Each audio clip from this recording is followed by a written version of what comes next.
The Global Child Protection Working Group, the international coordinating body for protecting girls and boys in humanitarian settings, has produced a video series on the minimum standards for child protection in humanitarian action. These minimum standards, also known as the CPMS, were developed through widespread interagency collaboration. They are one of the companions to the Sphere standards. This video examines Standard 13, Unaccompanied and Separated Children. For other installments in the series, please go to the CPWG's website. Standard 13 states, family separation is prevented and responded to, and unaccompanied and separated children are cared for and protected according to their specific needs and their best interests. Note that it has two parts: identification, documentation, tracing and reunification, and alternative care. Sometimes there is confusion about terminology, so we always use the globally agreed definitions. Separated children are those separated from both parents or from their previous legal or customary primary caregiver, but not necessarily from other relatives. Unaccompanied children have been separated from both parents and other relatives and are not being cared for by an adult who, by law or custom, is responsible for doing so. In addition, the principle of best interest of the child should underpin all interventions. You will find all this in the CPMS, which are a practical interagency tool that can be drawn upon quickly.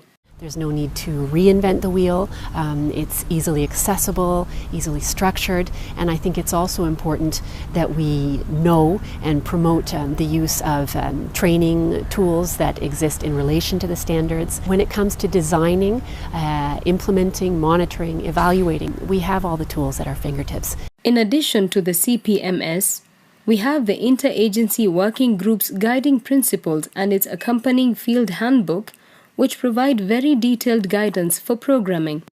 Separation can occur to any child in any emergency, whatever its cause or nature.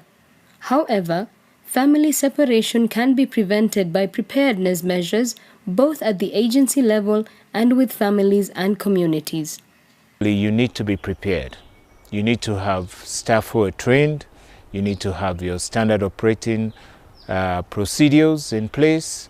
Right? You need to already have agreements on contingency plan of what you would do, okay, if these children become separated. A couple of ways in which you can help family so that they don't lose their children during a situation of conflict is to ensure that the family educates their children what to do. How do you keep together? If there is a school, what should the school do? To remind them that if there is any fighting, how they keep their children together, how they work together, how they hold hands, etc. And to tell them about things that could cause separation from their children. Your preparedness measures should not only address the immediate causes of separation, but also secondary separation or those that are likely to occur at a later stage. Children can accidentally become separated during flight to safety or during an attack. They may have been entrusted by a parent to someone else. They may also have run away. The best way for you to know the real causes of separation is by asking children. So consult with them if it's possible. And then using their insights, tailor your response. For example, talk to the agency responsible for transport of refugees if children identify being left behind when buses leave. Despite prevention efforts, there will be some girls and boys who end up being separated or unaccompanied. These children and adolescents are amongst the most vulnerable, likely to face violence, abuse, and exploitation. So it is crucial that you and other humanitarian colleagues act fast. They can easily forget details of their family, so you have to document that as quickly as possible. When children become separated, they become attached to other adults and other groups. Okay, they could be recruited to fight in armed forces. They could become exploited sexually. The children could become street children. They could be trafficked. So it's important that we quickly identify those children and provide them with the necessary protection. Sooner we can get messages to family, they can access basic services, the sooner we'll prevent additional separation. When faced with a separation, our first priority is family tracing. We must avoid any long-term solutions until all tracing efforts have been exhausted. Adoption is not appropriate during emergencies. Where alternative care is needed, it should be in line with internationally agreed guidance. The UN guidelines on alternative care are the key guidance for us all. Rather than build childcare centers, we can enable families to care for additional children. We can help them access extra food and provide ongoing monitoring and support. It's really important that the need of each specific child is identified and assessed, and a care plan is developed to really document what are the needs of that child and what's in their best interest. There really should be a range of different type of care arrangement available to meet the specific needs of each child. Unfortunately, in many countries, there is an over-reliance on residential care as the solution for any child separated from their family, and the evidence shows that this is really not in the best interest of children's development and well-being. And so there's a real need to be able to provide other type and ideally family-based alternative care. Siblings should remain together, and where realistic and appropriate, children should be kept within their community of origin. Residential care should be avoided, as this increases the likelihood of family separation and can undermine children's well-being. This is particularly important for children under 3. The children also, if they were referred to a center, they should not stay long at the center, because the best place for a child is to stay with the family. Wherever separated children are, we need to keep track of them and monitor their well-being. It's important to understand and enhance the existing and traditional coping mechanisms of communities in finding alternative care solutions for separated children. For example, the informal care provided by a neighbor or kinship care provided by extended family members. What matters is that these children and families continue to be accounted for, stay visible, and receive regular monitoring and support until a durable solution is found in the best interest of the child. Sometimes children separated from their parents end up in the care of relatives. We might say that in principle, this is a family-based care model in line with the international guidelines on alternative care. However, as part of the Syria response, for example, we saw some cases of girls staying with relatives that were pushed into early marriage, while boys were pushed into harmful work just to be able to contribute to the family income. In this case, this is an example of inappropriate alternative care because monitoring and support was not provided to the family and to children.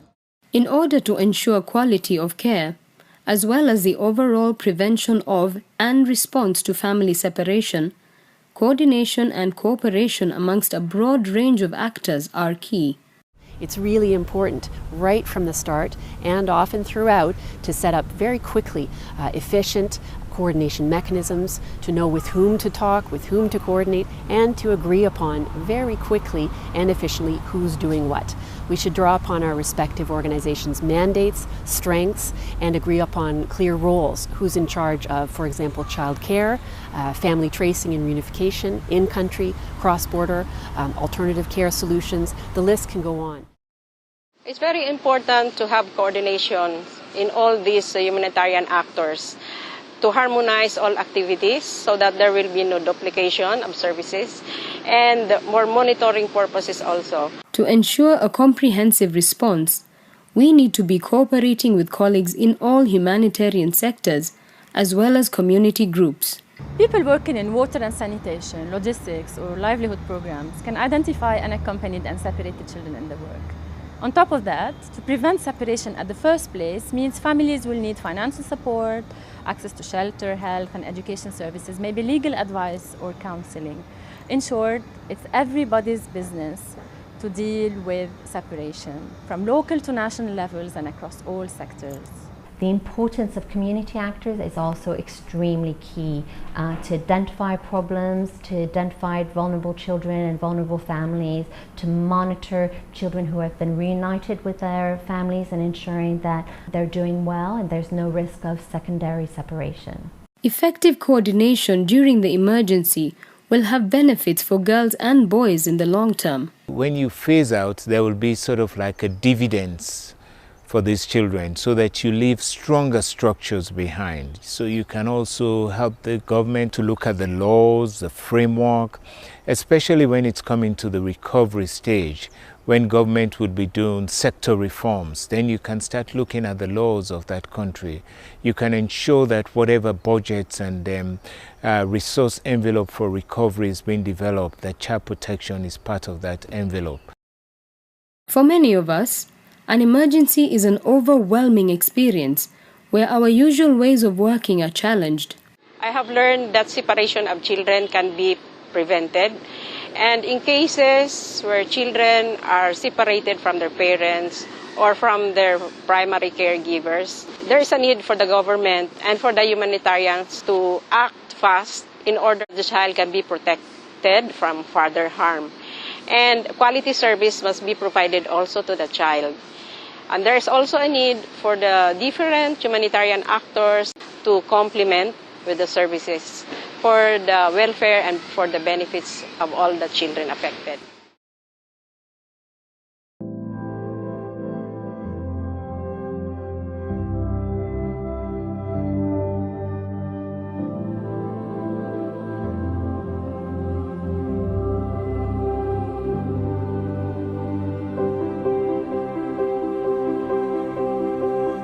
Other installments in this series focus on how to use the CPMS and on the specific standards for addressing needs. The CPWG provides support for applying the standards, such as mainstreaming briefs, guidance on contextual adaptation, and training packages. For more information, please go to cpwg.net/minimum-standards.